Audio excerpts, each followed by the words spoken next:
Hello दोस्तों, क्या आप जानते हैं कि मरने के बाद ठीक बाद आत्मा के साथ क्या होता है? यमलोक के रास्ते में आने वाली वो भयानक बैतरणी नदी कैसी दिखती है और उसे पार करने का एकमात्र तरीका क्या है? गरुड़ पुराण के 9वें अध्याय में भगवान विष्णु ने स्वयं इन सभी रहस्यों से पर्दा उठाया है। आज की वीडियो में हम इसी बेहद जरूरी गुप्त ज्ञान को विस्तार से जानेंगे, इसलिए वीडियो के अंत तक बने रहिए। मरना आसन व्यक्तियों के निमित्त किए जाने वाले कृत्य। गरुण जी कहते हैं। गरुण जी बोले, हे प्रभु, आपने आतुरकालिक दान के संदर्भ में भली भांति कहा है। अब मरना आसन व्यक्ति के लिए जो कुछ करना चाहिए उसे बताइए। भगवान जी ने कहा, हे तार्क्ष्य, जिस विधान से मनुष्य मरने पर सद्गति प्राप्त करते हैं, शरीर त्याग करने की कोशिश विधि करते हैं, सुनो, कर्म के संबंध से सब प्राणी अपना शरीर छोड़ने लगता है, तो उस समय तुलसी के समीप गोबर से एक मंडल की रचना करनी चाहिए। वहाँ उस मंडल के ऊपर तिल बिखेरकर कुशों को बिछाएं। तदनंतर उनके ऊपर श्वेत वस्त्र के आसन पर शालिग्राम शिला को स्थापित करें।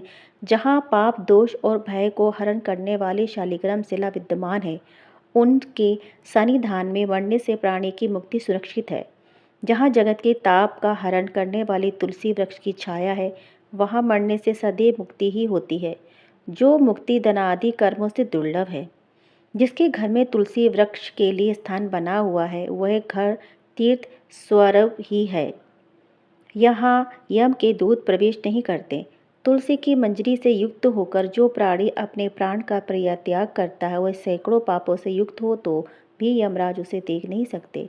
तुलसी के दल को मुख में रखकर तिल और कुश के आसन पर मरने वाले व्यक्ति पुत्रहीन हो तो भी निस्संदेह विष्णुपुर को जाता है। तीनों प्रकार के तिल, काले, सफ़ेद और भूरे कुश और तुलसी, ये सब प्रियमाण प्राणी को दुर्गति से बचा लेते हैं। अतः मेरे पसीने से तिल पैदा हुए हैं, अतः मैं पवित्र हूँ। असुर, दानव और दैत्य तिल को देखकर भाग जाते हैं। हे तार्क्ष्य, मेरे रोम से पैदा हुए दर्भ कुश मेरी विभूति है, इसलिए उनके स्पर्श से ही मनुष्य को स्वर्ग की प्राप्ति होती है। दोस्तों, अगर आपको ये जानकारी पसंद आ रही है तो वीडियो को आगे देखने से पहले चैनल को सब्सक्राइब जरूर कर लें, ताकि ऐसी ज्ञानवर्धक वीडियो आपको हमेशा मिलती रहे।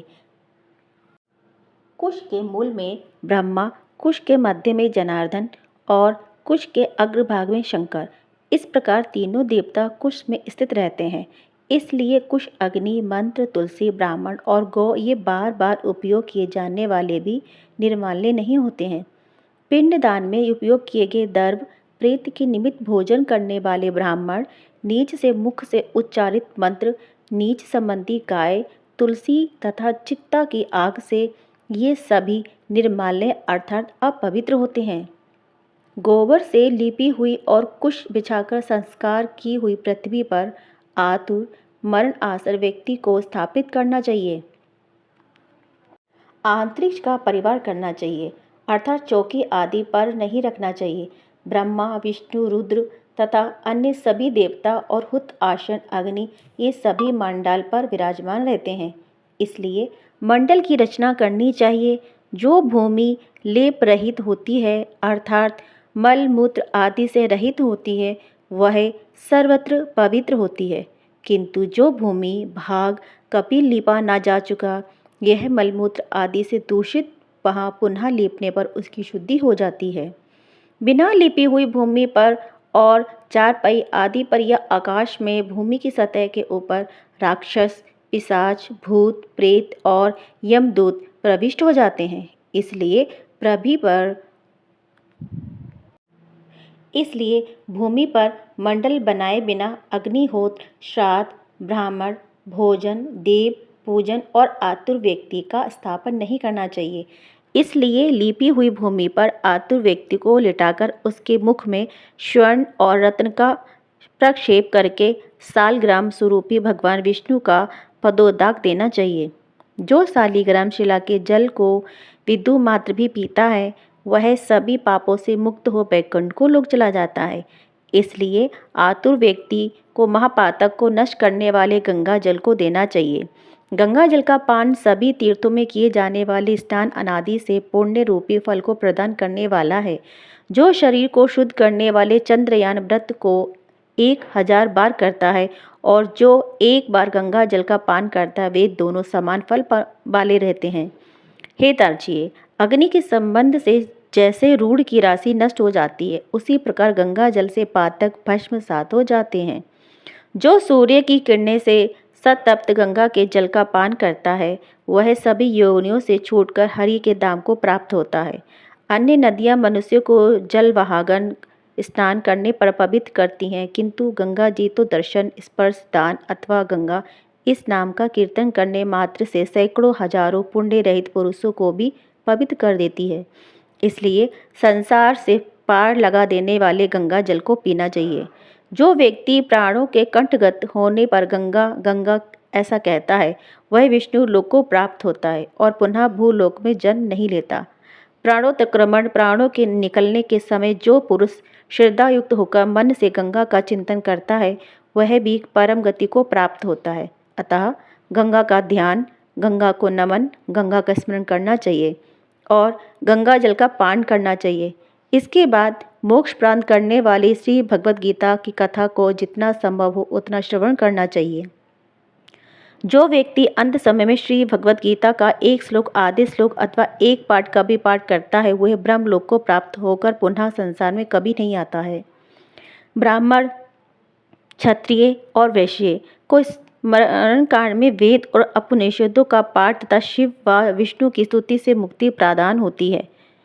खग, प्राण त्याग के समय मनुष्य को अनशन व्रत अर्थात अन्न तथा जल का त्याग करना चाहिए और यदि वह व्यक्ति द्विजन्मा हो तो उसे आतुर संन्यास लेना चाहिए। प्राणों के कंठ में आने पर जो प्राणी मैंने संन्यास ले लिया है ऐसा कहता है, वह मरने पर विष्णु लोक को प्राप्त होता है, अतः पृथ्वी पर उसका जन्म नहीं होता। इस प्रकार हे खग, जिस धार्मिक पुरुष के आतुरिक काल पूर्वोत्तर काल संपाति किए जाते हैं, उनके प्राण ऊपर के छिद्रों से सुखपूर्वक निकलते हैं।